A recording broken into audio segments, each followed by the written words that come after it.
Her dignity was stripped, not by an enemy she expected, but by the very forces the world called liberators. This is the forgotten ordeal of a German female POW whose suffering never made it into British war reports. A story buried under medals, silence, and shame. Today, we uncover the truth she was forced to live with, and the world was never meant to hear.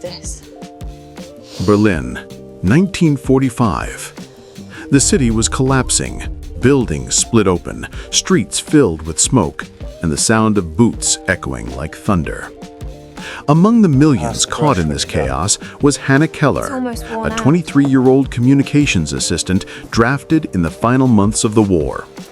She was not a soldier, not a spy, just a young woman who typed orders she barely understood. When the British advanced into her sector, Hannah believed the worst was over. After months of air raids, hunger, and fear of the Soviet advance, British uniforms looked almost like a promise of safety. Their reputation was the opposite of brutality. Disciplined, respectful, the gentleman's army, as many Germans called them. But Hannah's hope lasted only a few minutes. During a routine sweep of the district, British troops found her hiding in a basement with 3 other women who had worked in the same communications office. They were unarmed, terrified, covered in ash.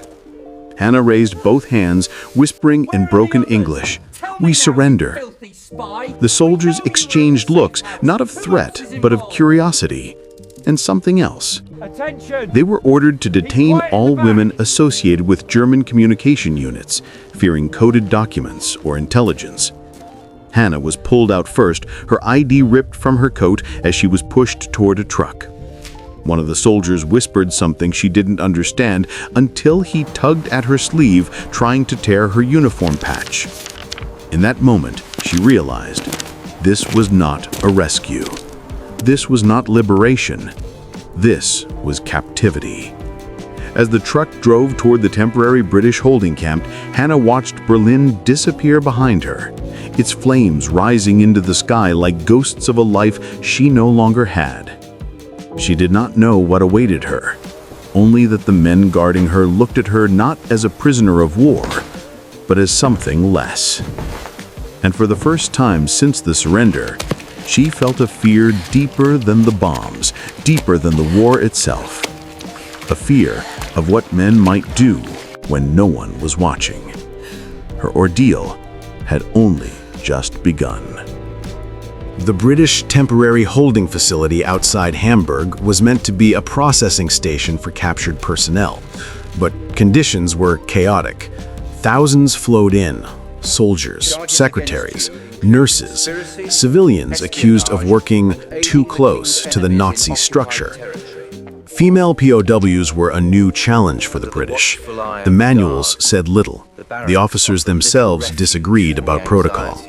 Some insisted on treating them as military detainees. Others saw them as civilians. The lack of clarity left space for something dangerous, unchecked personal power. Hannah and the other women were taken to a long wooden barrack. No doors inside, no privacy, no curtains, just thin walls and the uneasy stares of other prisoners who had arrived earlier. Some were crying, some stared blankly, some had bruises that spoke louder than words. That night, the lights were never turned off. Guards walked the corridor constantly, stopping at the windows to look in. The women covered themselves with whatever cloth they had, but the guards still peered through the cracks and joked in English. Hannah heard one soldier say, "Check the new ones, room 3," followed by laughter. Her stomach tightened. When the guard entered the barrack, the atmosphere froze. Boots on wood, heavy breathing, the loud scrape of the door. He walked slowly, inspecting each bed. Hannah shut her eyes, pretending to sleep. She felt his shadow stop beside her. A hand grabbed the edge of her blanket. "Sit up," he ordered. She obeyed, trembling. He examined her ID tag, then her face, then her uniform. "You worked communications. That makes you useful. Or dangerous. His tone shifted, almost mocking. We'll see which one. He left without touching her, but the message was clear. There were no rules here, only power. The other women whispered about similar nightly checks. No one dared complain because no one believed a complaint would be heard. Some said they were punished for resisting. Others said staying silent was the only way to survive. The camp was not built for safety. It was built for control. And Hannah, once hopeful that capture meant survival, now understood the truth. For women like her, the war had not ended. It had simply changed shape. On the fifth night, the commandant issued a new rule. Female POWs will sleep without their uniform coats for identification checks. It sounded bureaucratic, technical, almost harmless. But the women knew what it really meant. An excuse to strip them of another layer of protection. At roll call, the guards walked slowly, eyes scanning bodies rather than papers. Some smirked. Others made comments in English the women couldn't fully understand, but the tone was unmistakably predatory. Hannah held her coat tightly in her hands until a guard yanked it from her. "Orders," he said coldly. "Don't make this difficult." That night, the cold bit at her skin, but the fear burned hotter. Around midnight, footsteps approached the barrack. 2 guards entered, whispering to each other. Which one? The tall one in the middle. No, the blonde one. Let's check both.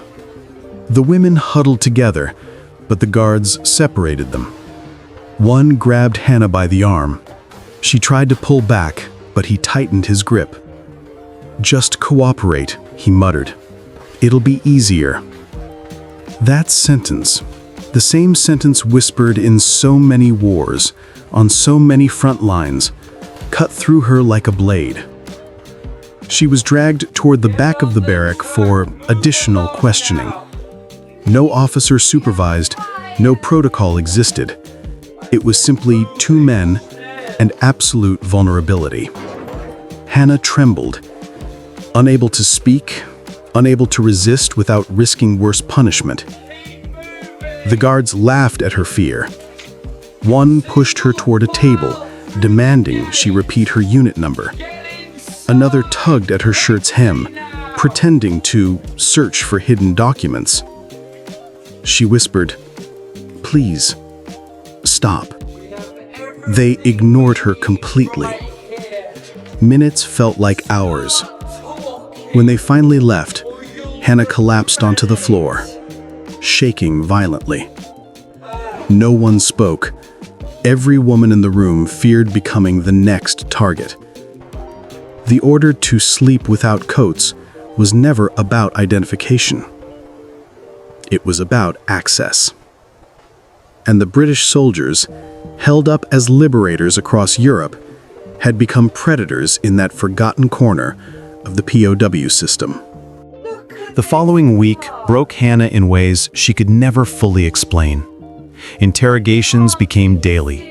Sometimes legitimate questions, sometimes excuses to isolate women, pressure them, intimidate them. One officer slammed his fist on the table when Hannah couldn't recall a radio code she had never even used. Another accused her of hiding information and threatened solitary confinement. But the worst pressure came at night. Guards began entering the barrack more frequently, using the pretense of random inspections. They pulled blankets, demanded women stand in lines, touch their shoulders, their backs, their arms, claiming to check for contraband. Hannah learned to disappear inside herself, to stare at the wall, to go numb. The women supported one another quietly, sharing scraps of bread, whispering prayers, holding hands when the fear became overwhelming. But they were powerless against the men who controlled every aspect of their survival. One night, a new group of guards arrived. Rough voices, heavy steps. Rumors said they were replacements sent after several soldiers were caught taking alcohol from the stores. They were bored, angry, and eager to assert dominance. Around 2 a.m., they stormed the barrack. "Wake up! Everyone out of your beds!" The women scrambled, confused, terrified. The guards forced them outside into the cold, lining them up under the harsh beam of a searchlight. Hannah's teeth chattered violently, but she stayed still. One guard walked in front of the line, inspecting each woman slowly. "Arms up. Turn around. Look at me." When he reached Hannah, he lifted her chin with his glove. "Why so scared?" he sneered. "No one's going to hurt you if you behave." His words were not reassuring. They were a threat wrapped in false comfort. The inspection lasted almost an hour. When the women were finally allowed back inside, Hannah broke. Not loudly, not dramatically, but silently. Tears streamed down her face as she curled into her thin blanket, realizing she had no control over her own body or safety. This was not a war crime recorded in official reports. This was the quiet violence that thrives in shadows, especially against women. And for Hannah, escape felt impossible.